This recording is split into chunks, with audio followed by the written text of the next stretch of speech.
I'm back. I haven't done a video in a while. Today I'm going to do another book review. I don't actually have the book with me, so no picture. The book I'm going to do the review for is Clockwork Angel by Cassandra Clare.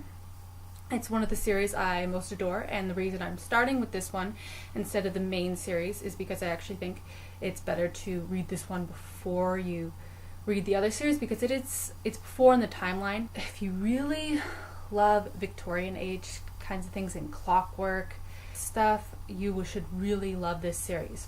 It's definitely very interesting.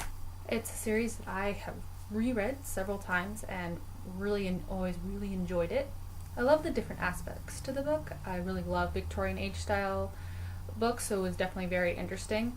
The characters in the book are very well developed, and they're characters I personally can fall in love with.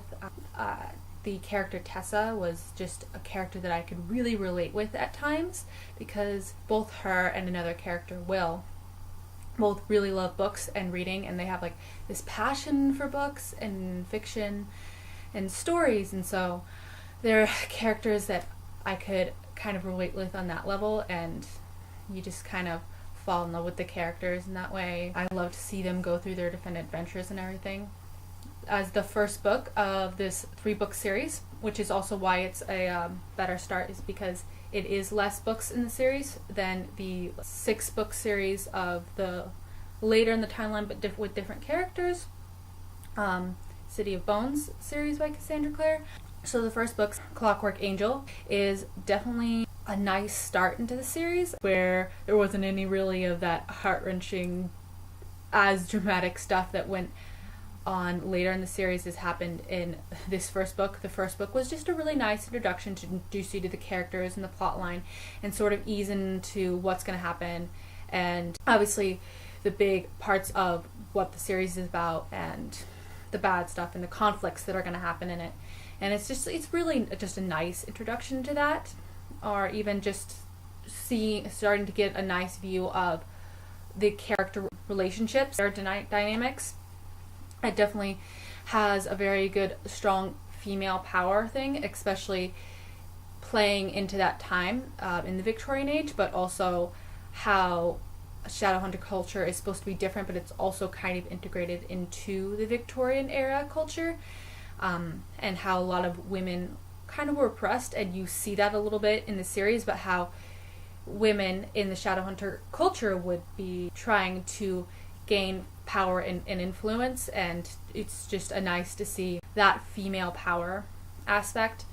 It's of course more of a feminine kind of book. It's one of those teen drama a little bit, but guys can also read it. There are a lot of action scenes, especially since the whole concept of Shadowhunters is built around fighting and fighting demons. It's not just all about the romance. There's ongoing plot that's also about fighting, and yeah, there's also plots with romance, but it's really not the main point of the series as you go on. So if you want me to do maybe a review for the next 2 books in the series, like and comment. Or if you want me to do a review for Cassandra Clare's other series tied into the Shadowhunter reverse, also like and comment below. If there are any other series that you want me to do reviews for, just comment below and let me know.